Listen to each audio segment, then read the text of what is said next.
Rebuilding in Gaza is an enormous project, now being done on a grassroots level with few tools, little money, and no organization. Most of the infrastructure is destroyed beyond repair. It's been massive. The scale of damage here and destruction is massive. John Ging, the UN's top official in Gaza, says it is difficult to determine where to begin. So much has to be fixed, and soon.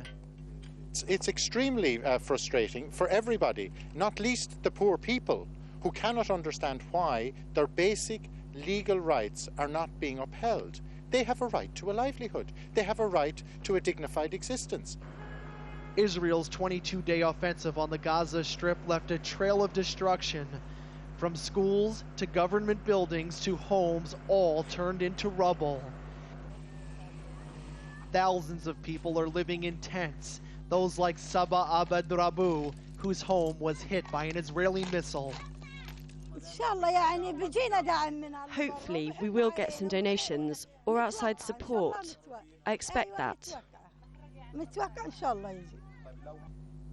Billions of dollars have been pledged to fund the reconstruction effort here, but the Israeli blockade, which has cut off Gaza from the outside world, is still in effect, and it is preventing tons of building materials like concrete, steel, and glass from getting in.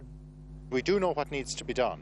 The question is whether we're going to be allowed to do it or not. It's all to do with the crossing and access. If we can't get the materials in, then nothing is going to happen here. In addition to all of this, several water tanks were destroyed. 90% of the water is not drinkable. So damaged is the main sewage plant that raw sewage is pouring into the Mediterranean Sea.